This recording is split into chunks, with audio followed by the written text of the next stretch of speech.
Talk about a crusher. Yes! Oh! Are you kidding me? And gone!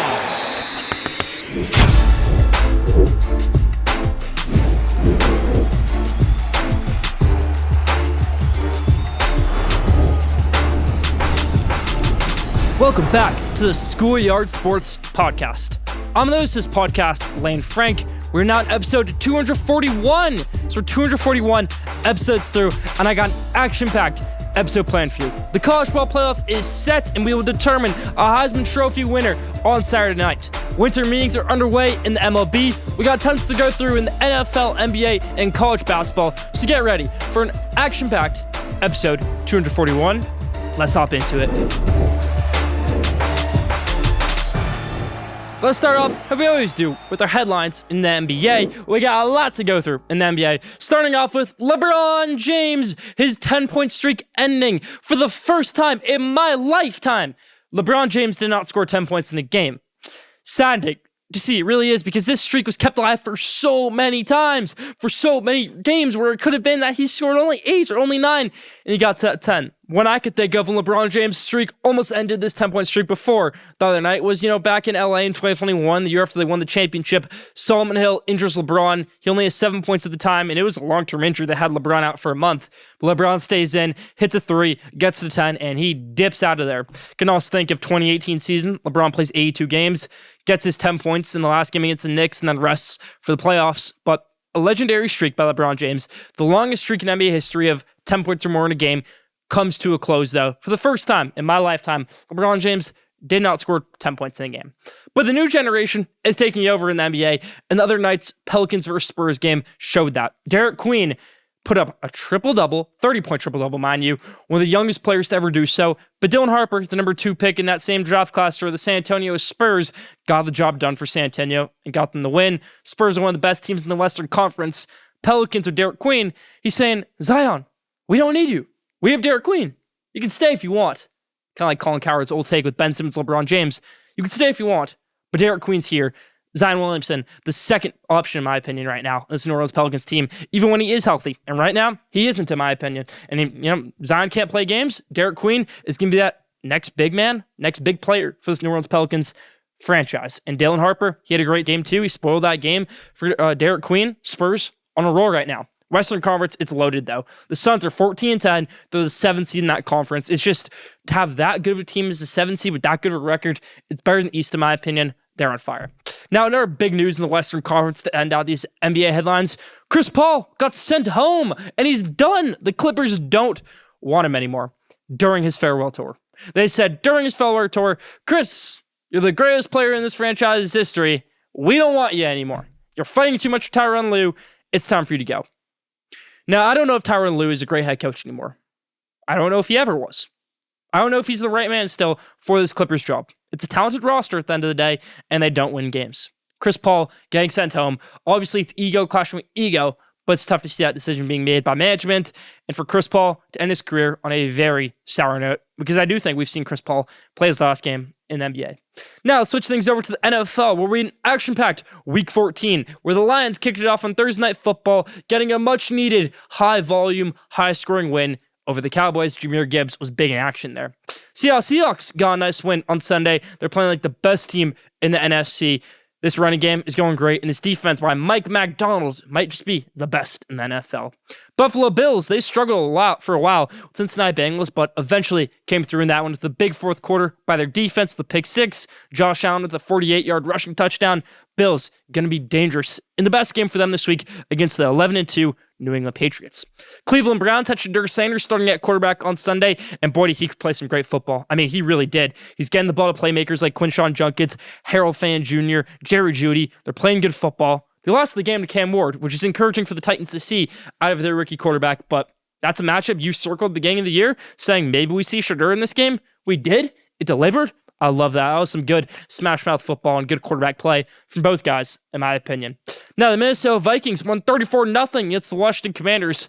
The Commanders are a different story because, yes, this is the biggest fall-off we've seen from a team in a very long time where it seemed like they had so much promise, and it just didn't work out. And Jaden Daniels got injured this year. He came back to start this game and got injured again. Tough to see for him right there. But J.J. McCarthy probably plays best game as a Minnesota Viking, and they won 34-0. Simple as plan for J.J., and they got the job done for him. Miami Dolphins played some good football as well, sitting at 6-7. They'll play on Monday Night Football this week against the Pittsburgh Steelers. New Orleans Saints, they picked up a win on Sunday. Tyler Shugg over the Tampa Bay Buccaneers, and the Buccaneers are collapsing a little bit. The Tampa Bay Buccaneers, I don't know what they're thinking, sitting at 8-5 right now. Todd Bowles, is he on the hot seat? I don't know. We'll have to wait and see what happens with the rest of their season down in Tampa Bay. Jacksonville Jaguars, they get a great win Sunday over their division rival, Indianapolis Colts. Setting the Colts to 8-5. Daniel Jones will be out for the rest of the season. Riley Leonard, his backup, also a little bit banged up. Anthony Richardson on the IR. So who do they bring in? 45-year-old Phillip Rivers, who hasn't taken a snap since 2020. I got a segment coming up later about that. Excited to do it. But Jaguars, good win over the Colts on Sunday. Steelers got a nice win on Sunday over Baltimore Ravens. Aaron Rodgers catches his own pass. Steelers defense plays well at the end. They get the win. Catch them in action on Monday Night Football this week against the Dolphins. Denver Broncos, they're also sitting at 11-2. They have a big game this week against the Green Bay Packers. Green Bay Packers, they get a great win on Sunday over the 1 seed in the NFC in the Chicago Bears. Bears had 9 wins at the time. The running game was rolling. And the Packers defense steps up at the end. Keyshawn Nixon gets a pick in the red zone to get that win right there for the Green Bay Packers late Sunday afternoon. Los Angeles Rams, they're really clicking right now. They could gain that 1 seed in the NFC if they want it because this running game is on fire. Kyron Williams got double the snaps as Blake Corum, but Blake Corum seemingly had double the amount of yards. My Michigan guy finally having his breakout game in the NFL. But both these guys are good running backs, and they just poured it on Arizona and Jacoby Brissett. The Chiefs, they lost on Sunday. It's officially time to panic. It really is. They didn't win the division. They're sitting at 6-7, and I don't know if they're going to make the playoffs. I really don't. When you think about it, in the grand scheme of things, Tom Brady didn't really have a year like this in his career. Now, after he's won a Super Bowl, his second year in the NFL, they didn't make the playoffs his third year. Then I don't know if they made the playoffs, they tore his ACL. But there wasn't any years in between then where it was such a down year, they weren't winning anything. For Patrick Mahomes and the Chiefs, this might be that turning point where it is a down year. You made the Super Bowl last year. You won the Super Bowl the 2 years before that. But this year being a down year, bit concerning, in my opinion. Chiefs lost to the Texans. Los Angeles Chargers, they'll close out our NFL headlines because they took down the Philadelphia Eagles, getting 4 turnovers on Jalen Hurts, or should I say 5, with 2 coming in 1 play. An interception, they get the ball back, he fumbles it in the same play. 2 turnovers in 1 play for Jalen Hurts. That was ridiculous. That's bad for the news in the NFL.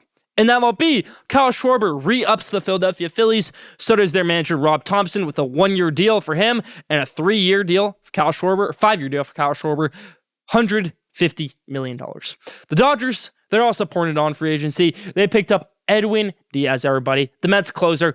Tough to see right there as a Mets fan, but good news for Edwin Diaz, good news for the Dodgers. They have their closer. You don't have to worry about Roki Sasaki being your closer anymore. You can throw him into that starting rotation going forward. And last thing in the MLB, the White Sox got the #1 pick in this year's MLB lottery draft at the winter meetings. That's about for Schoolyard Sports headlines this week. We had a lot to go through. I'm excited for the rest of the episode. Stay tuned.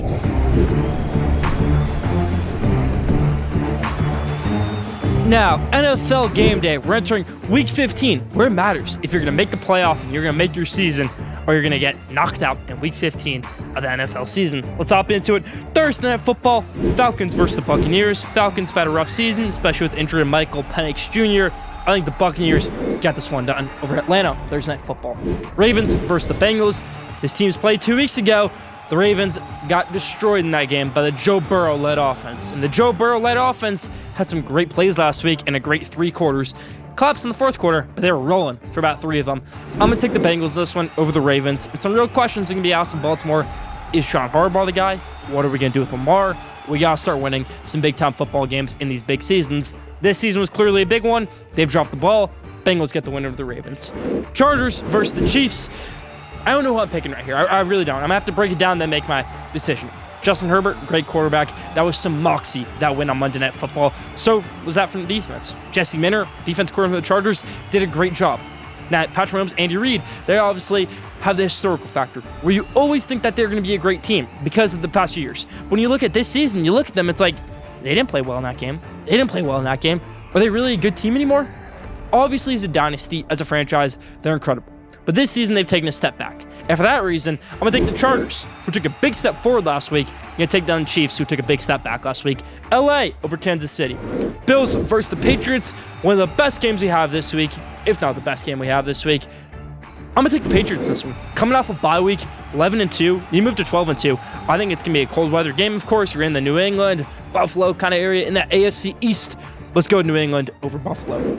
Packers versus the Broncos. The Broncos haven't lost in a very long time. They haven't lost since September. They're 11-2. The Packers are 8-3-1. I think that Thursday game, Thanksgiving game they had against the Lions, was a big tone setter for this season, for the rest of the season, how it was going to go. Because yes, they were struggling a lot on offense and a lot on defense in some games. So you really need to make a statement and see how you're going to rebound. And they have. They had a great win last week against the Bears. Rivalry win. I think they get another big win this week going down to Denver. It's going to be cold. It's going to be high altitude. They're used to the cold, though. The frozen tundra team wins it down in Denver. Green Bay over the Broncos. Next one, Lions versus the Rams. A little bit of a rivalry, you could say, from the Matthew Stafford kind of days. And I think Matthew Stafford does torch his old team here. I think the Lions defense is depleted. They're not playing good football. Aiden Hutchinson's kind of struggling to get pressure in some games. Let's go with the Rams over the Lions. I like their offensive line. I like their running game. I like Matthew Stafford. Colts versus Seahawks. Phillip Rivers does not get the win here. Seahawks defense too good. Mike McDonald, he can scheme up against any quarterback in the world, especially a 45-year-old Phillip Rivers. But still, I've got a segment coming up later about Phillip Rivers, so stay tuned for that one. Now, Vikings versus the Cowboys. The second to last game we'll be picking this week. I think the Cowboys are obviously a great team. Their record doesn't show it. They're 6-1. The Vikings are on the verge of being a great team with the roster they have. They just haven't been able to piece it together. But they're coming off their best game of the year, a 34-0 win over the Commanders. But I don't think it matters. I think the Cowboys are such a good team, they get the job done right here. Cowboys over the Vikings. Now, last game this week, Monday Night Football. Dolphins versus the Steelers. The Dolphins, they may have pieced together a few wins over the past few weeks, but it's not going to be enough. The Steelers move back to 500 with a win over the Miami Dolphins. That's about for Schoolyard Sports NFL Game Day.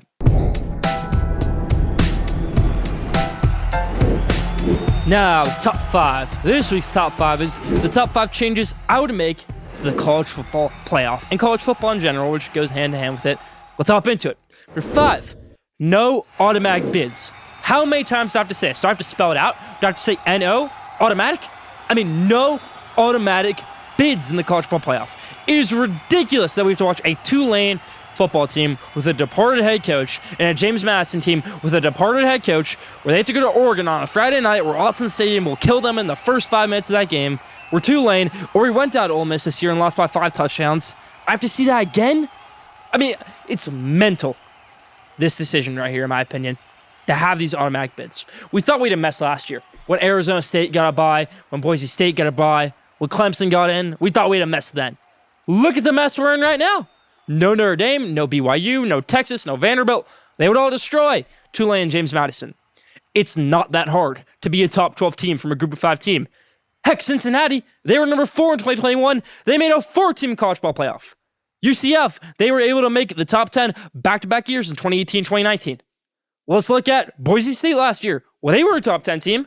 So why do we have to automatically throw his team in there saying they're top 10? Because Tulane is not a top 10 team. James Madison is not a top 10 team. That's number 5. That's a big one. Number 4, no rankings the week before Conference Championship week.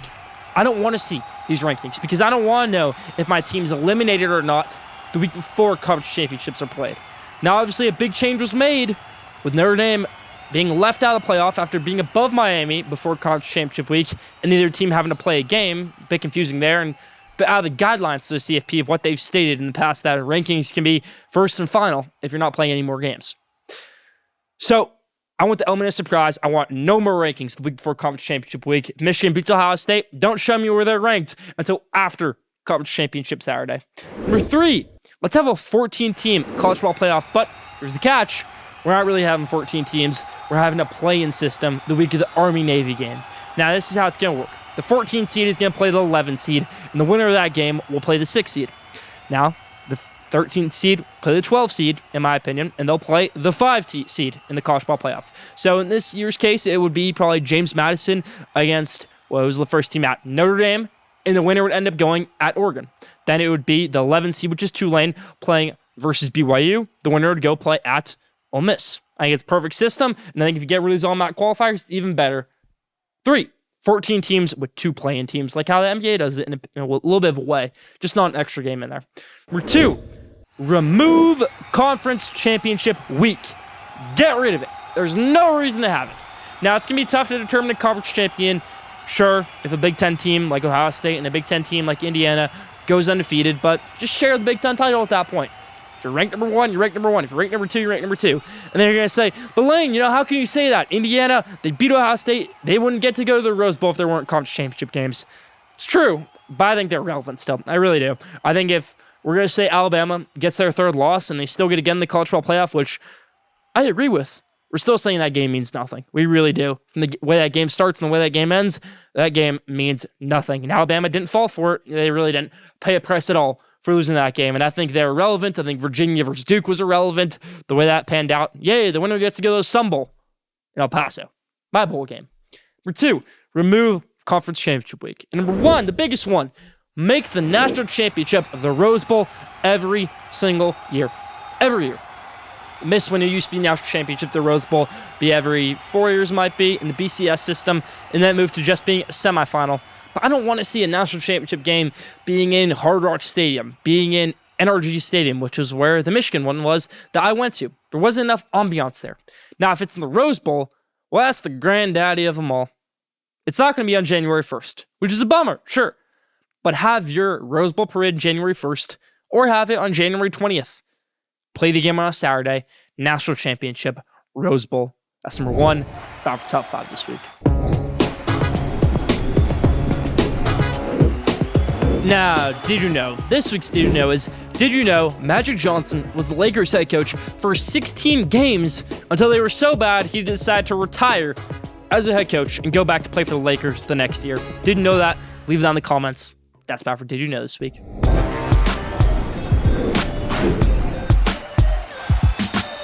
Now, Philip Rivers Spotlight. I've been waiting to do this segment, and now I get to do it. So here we go. If Philip Rivers starts a game for the Indianapolis Colts, which I expect he will be the only 5th quarterback in NFL history to start a game at age 44 or older. Tom Brady, one of those guys to do it, but still insane to start a game at age 44 or older. And yes, he hasn't played in the NFL or been on practice squad or anything since 2020. Signing with the Colts also sets back his Hall of Fame possibilities by 5 years. Philip Rivers, he could have had an opportunity to get in the Hall of Fame next year because he retired in 2020. But nope, he has to wait all the way until 2030 now to try and get into this Hall of Fame. Ridiculous stat right there by Philip Rivers because he retired after the 2020 season, went to 2021. He'd have been up for it in 2026. Now I get up for it in 2030. So good job right there, Philip Rivers. But hey, might be worth it. Might help out his case even more like he needs it. But if you've been wondering what Philip Rivers has been doing the past 5 years, he has been the head coach at St. Michael Catholic High School in Fairhope, Alabama. He's basically just been running practices, calling plays, getting things ready, teaching players, and going on bus rides with these guys for the past 5 years in high school football. He is literally living the small town high school football life. Philip Rivers. The bus ride thing is just crazy to me because yes, Philip Rivers probably has been doing bus rides for the past 5 years. Now he's going to be traveling with an NFL team as their quarterback. And, he didn't just build this program from scratch. I've actually kind of kept up with it over the past few years. He really had to build this thing from scratch. I mean, it wasn't just given to him successful. He had to build this team up from scratch. His son's his quarterback. They're one of the best teams in the state. I saw a game this year. I think they were going up against one of the best running backs in the state, and they gave up a ton of yards to him, but it was a shootout in that high school. His high school, Philip Rivers, won that game. And, he might be a good coach one day, head coach in college or in the NFL. Maybe this helps him. Maybe it doesn't help him. I still hope Philip Rivers can still be the head coach of that team next year because this program was nothing before he got there. Their state qualifying champion, even level team under him now. So Philip Rivers, he can be a head coach from scratch. He can be a quarterback from scratch. He can really do it all. He told reporters today that, yes, he's had many opportunities in the past to be an NFL quarterback since he retired, but this is the one he wants. I think one opportunity that he did have was if the 49ers were to win the 2023 Conference Championship game against Philadelphia Eagles, he would have been their quarterback in that game. The reason why? Well, Jimmy Garoppolo broke his leg. Trey Lance tore his ACL. Brock Purdy tore his UCL in the Conference Championship game. Philip Rivers probably would have been their quarterback in that Super Bowl game had they made it there. And did I mention Philip Rivers has 10 kids and I think is the only NFL player ever to be a grandpa? Philip Rivers spotlight, everybody.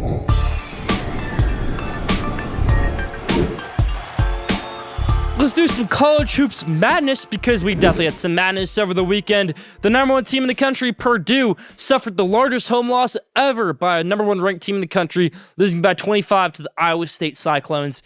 I really like Iowa State. Milan Momcilovic, Taman Lipsey, Jamar Jefferson, a really good squad led by their head coach, TJ Otzelberger. He's run a great program there, and they took down Purdue at Mackey Arena. Great game by Iowa State, the Cyclones. You can't say Purdue's fraudulent because they have good wins. They've beaten Texas Tech by 20-plus points. They've beaten Alabama on the road. So they're still a good squad in my opinion, but that was a rough loss right there. Moving the way for the Arizona Wildcats to be the new number one team in the country, undefeated with wins over UConn, Florida, BYU. Just a good squad. Arizona, Koa Pete, Braden Burries, Tommy Lloyd might have his best squad ever in Arizona this year in Tucson. Michigan Wolverines are number 2 in the country, though. I think they should be number 1. Michigan has won their last 4 games by a combined 179 points. They don't just beat teams by 1, 2, 3. They beat them by 33 and plus. They were a great squad. They just beat Villanova tonight by 28, and it took a buzzer beater to get that at 28. Would have been 31 for Michigan. Their 5th straight win by 30-plus points. Michigan Wolverines are the best team in college basketball, but the Duke Blue Devils may be a close second. They went up to Breslin Center on Saturday, where Cameron Boozer took over that arena for Michigan State, and Duke beat Michigan State Spartans, one of the toughest and oldest teams in college basketball. Duke held Jeremy Fears to 0 for 10 from the field. A great game for Duke on offense and defense. John Shire, everybody thought this could be a down year for him, but he's got a great squad that fits college basketball nowadays. The rotation's a bit small. Not as big as teams like Michigan, not as big as teams like Arizona, Purdue, Iowa State, but they're a very good squad still, the Duke Blue Devils. Last thing I want to talk about in college hoops madness. I was watching right before I filmed this, BYU versus Clemson. Game was tied at 22-22 in the first half. Clemson goes up 44-22 before halftime. Then, after halftime, AJ DeMansta finishes with 26 points in the game, and Robert Wright III hits a game-winning dagger 3 buzzer beater to win it 87-84. That's college hoops, everybody. The madness in December. Still more to come. Episode 241.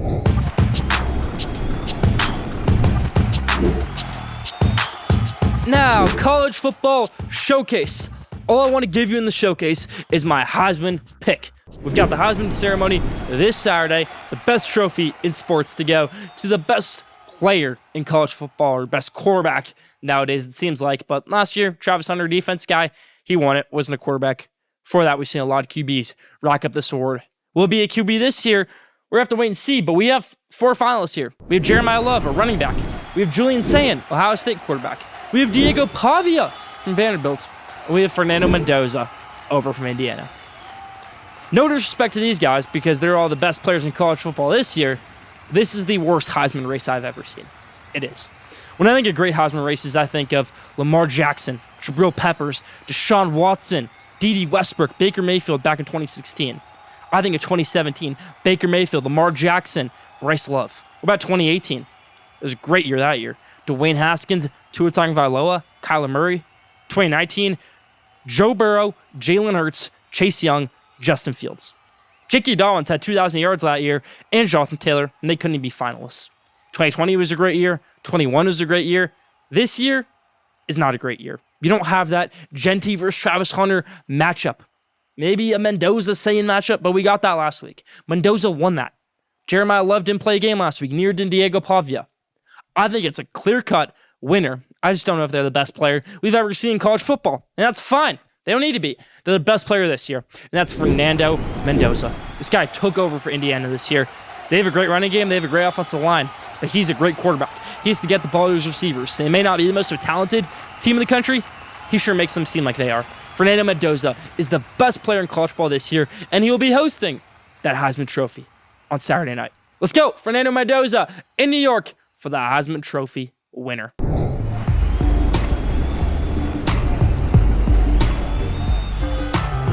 Now, the best for last question of the day. This week's question of the day is, who will win this year's NBA Cup? We're getting through the quarterfinals tonight. We're going to go to the semifinal and final. I think it might still be in Vegas where we close out the Emirates Cup, NBA Cup. Who will win it this year? Leave your answer in the comments.